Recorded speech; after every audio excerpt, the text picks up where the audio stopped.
자, 수도권에 집이 있을 경우 자녀 교육 목적이라도 앞으로 수도권 규제 지역에 추가로 집을 사기가 어려워집니다.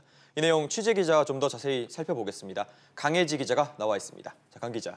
금융위원회가 9.13 부동산 대책에 대해 각 업권별로 감독 규정 일부 개정안을 발표했지 않습니까? 네. 수도권 1주택자에 대한 규제가 더 구체화됐다고요? 네, 그렇습니다. 서울시와 인천시, 경기도에 집을 한 채 보유한 분들에게 해당되는 이야기인데요. 이 수도권 1주택자의 경우에 수도권 규제 지역에 추가로 주택을 구매할 때 주택담보대출을 받을 수 없다는 것이 골자입니다. 9.13 대책에서는 규제 지역이더라도 자녀 교육이나 근무지 이전 등의 부득이한 사유가 있다면 대출을 허용하겠다고 했었는데요. 이 개정안에서는 이러한 예외 사유에 대해서도 대출을 금지하겠다고 한 겁니다. 네, 자녀 교육에 따라서 이사하시는 분들이 많을 텐데 일단 시장에 미칠 영향은 적지 않아 보여요. 네, 그렇습니다. 일단 학원가가 몰려있고 또 좋은 학군이 있는 지역에 주택 구매를 고민해온 학부모들의 고민이 더 깊어질 걸로 보이는데요. 서울 강남구 대치동이나 양천구 목동 등 이 투기 지역이면서도 9억 원이 넘는 고가 주택들이 많은 지역의 경우에 기존에도 추가로 이 주택담보대출을 받는 것이 제한됐기 때문에 이번 개정안의 파장이 크지는 않을 것 같습니다.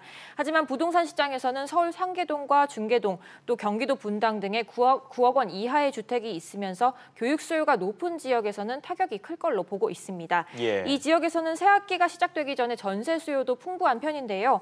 9.13 대책 이후에 주택금융공사나 이 주택도시보증공사가 보증하는 전세 대출을 이용할 때 소득 요건이 추가됐기 때문에 이들 지역에서는 매매와 전세 거래 모두 영향을 받을 수 있을 것으로 보입니다. 네, 강 기자. 그렇다면 이번 개정안에 예외는 없습니까? 네, 서울 소재 장애인 학교 통학을 목적으로 하거나 질병 치료 또 부모 봉양 등의 은행 여신심사위원회의 승인을 받은 경우에는 이 신규로 주택담보대출을 받을 수 있습니다. 투기 목적의 신규 대출을 걸러내고 실수요자를 보호하겠다는 취지인데요. 예외 사례는 아닙니다만 이 추가로 주택을 사고자 하는 지역이 수도권이더라도 인천이나 부천 등의 이 비규제 지역이거나 아니면 지방이라면 추가 대출에 제한이 없습니다. 금융위원회는 그간 금융권 간담회 등에서 이번 개정안을 앞두고 금융회사 의견을 수렴했고요. 이달 14일까지에는 일반 국민들을 대상으로 의견을 수렴한 뒤 개정안을 시행할 예정입니다. 네, 그렇군요. 강 기자 이야기 잘 들었습니다.